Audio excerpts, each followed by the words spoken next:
Hello, ladies and gentlemen. Welcome to episode 23 of The Laura Show. I'm your host, Laura Dempsey. We are here in Boston at something called the New England Fan Experience. And, Dad, tell us what this is about. Laura and I came to a science fiction and Star Trek convention in Boston, and we're in the dealer's room right now. And we just got our photographs taken with Leonard Nimoy, a.k.a. Spock. With who? Leonard Nimoy. That's right, folks. We just met him, and I will say I almost freaked out. Can I ask you a question? Yeah. Sorry. Okay. So, it's a very cool place here.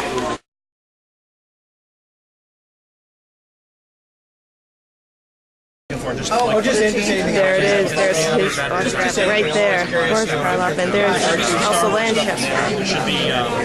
Might be a Kenny Baker song. Jesse, come here, bud. We must come to a break, ladies and gentlemen. We will see you for the Q&A session with Leonard Nimoy. Join us there. Mr. Leonard Nimoy.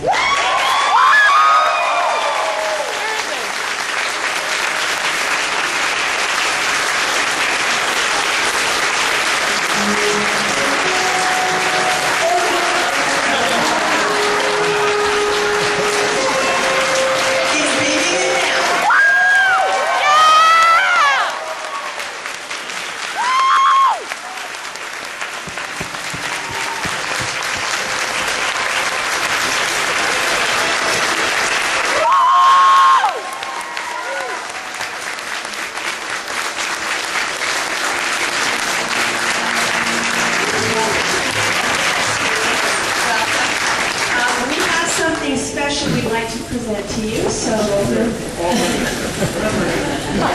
to get up like this. Paul Aldred, who's the president of United FanCon Incorporated. He's been around for 18 years. Yeah. He's got a presentation for you right now. Okay. Hi, Paul. On behalf of the City of Boston, I would like to present you with a proclamation from our Mayor, Thomas Benito, declaring today Leonard Nimoy Day. If you would do the honor, sir, I'll read the proclamation to you.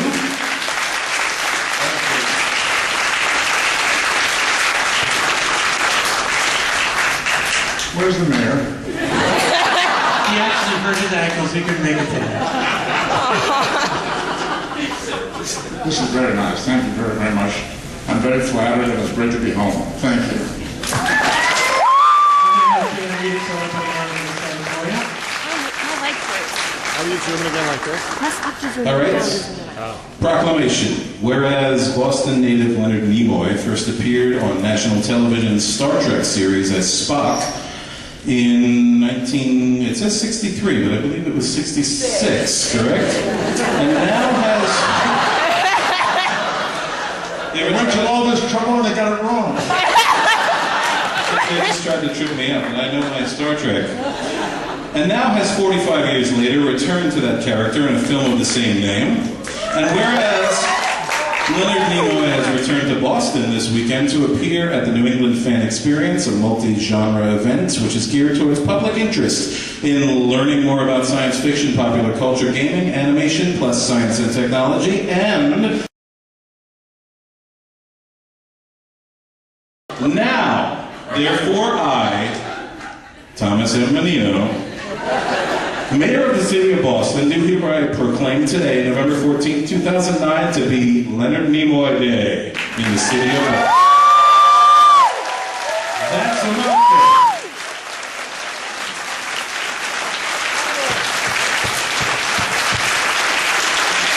Thank you. Is that all there is to it? That's all there is. Do I get a key to the city or a free meal? You get a free meal. Do I get to visit the city hall or something? I'm going to call and see what we can do about that.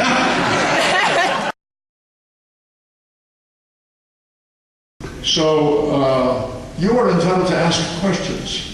Did you know that? You're allowed to ask questions. And there's a microphone back here if you want to step up to the mic and speak directly into it and ask me your question, and I'll not even answer it. I'll try. I'm scared. I am one of the newer fans, and I did come to it from the movie. And I was... Let's back up here. Sorry. You sound to me very nervous, and I can't imagine why. Where do you live? I live in New York. In New York? You came here for this? Yeah. I will be honest, because it's a huge compliment to you, actually. You've got to be honest, because I read minds.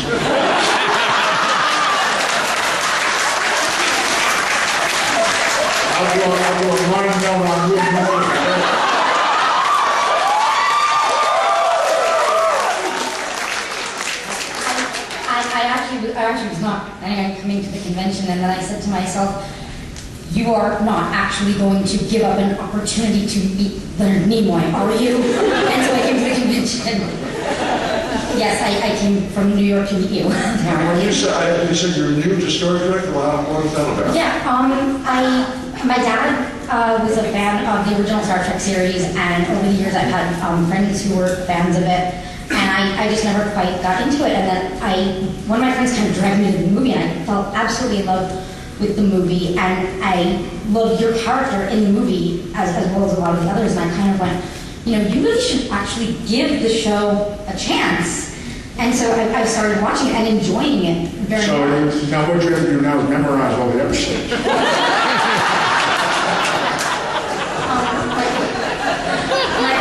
My question though was, I was wondering how you felt about that there are people now, and I know other people who are in the same situation who saw the movie and then kind of went back and really fell in love with the TV show. Yeah, I think you're absolutely right. It is happening. I'm very excited about it actually, because I think we've been away, the original ideas and the original cast have been away from Star Trek for so long that a lot of people never did know or have forgotten what the original series was all about and what started the whole thing. And I think it's just wonderful for people to be able to go back and appreciate that, because I think we did a lot of good work in the 60s. And it's great to be appreciated again now. We had a terrific, wonderful, intense following all through the 60s and 70s, through the late 60s and all through the 70s. And then gradually, people became involved with the Next Generation and Deep Space Nine and Voyager and Enterprise and so forth. And the origins were sort of lost. But it's very exciting to me that an audience is rediscovering the original series. I'm very, very proud of that, very flattered by it, because I think we did some worthwhile work.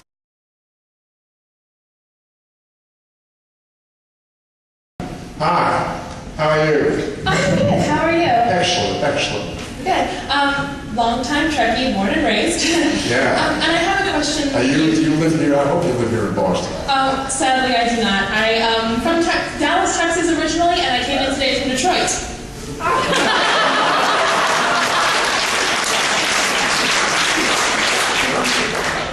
Is there anybody here from Boston?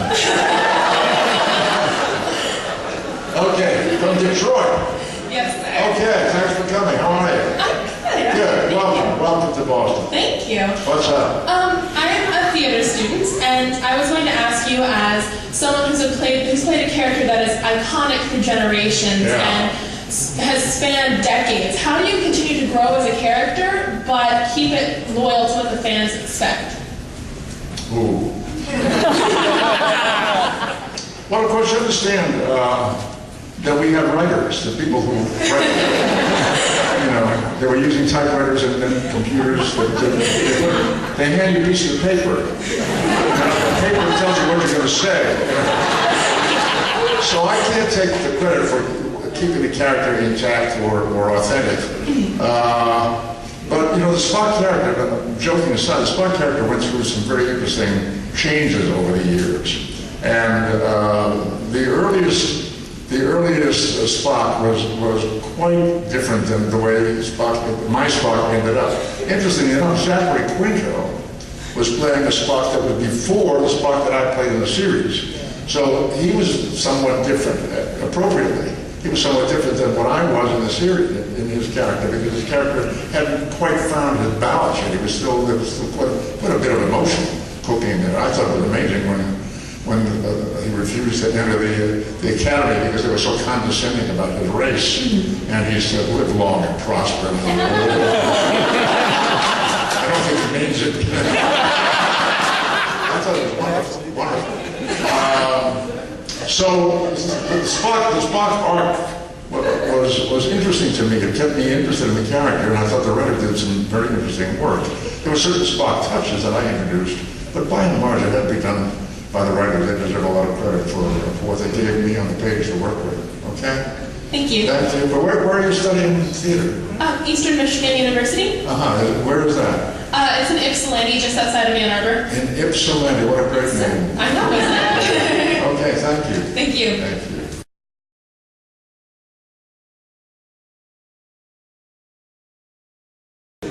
So it goes in the middle of the earth in the land of Shire. There's a brave little hobbit who we all admire, right?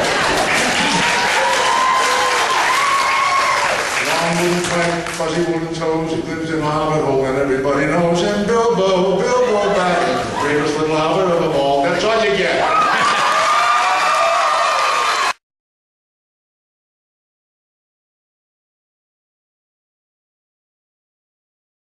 Hi. I was just wondering, it seems that you and William Shatner have a really good humorous chemistry. I was wondering, have you two ever considered like starting your own sitcom or something like that? I'm not sure I quite understood what you said. Did I ever consider starting what? Starting a sitcom. A sitcom. Bill Shatner and I in a sitcom.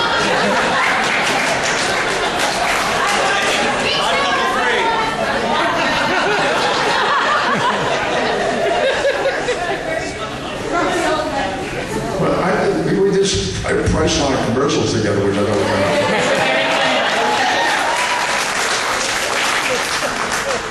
He's been doing a series called Raw Nerd. Have you seen it? Yes. Interviews? Yes. And I did one with him, which I thought was quite effective. I think he's very good at it. I really do. I think he's very good at probing and getting to some interesting aspects of the lives of the people he talks to.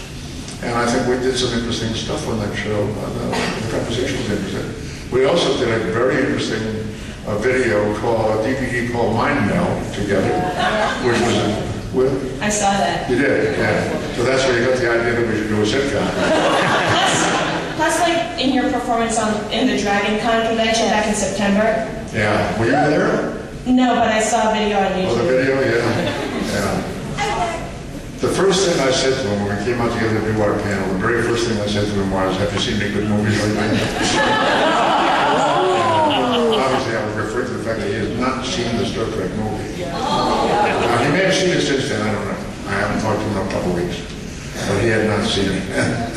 We had a good time together. We really, didn't we? Yeah. Yes. You sound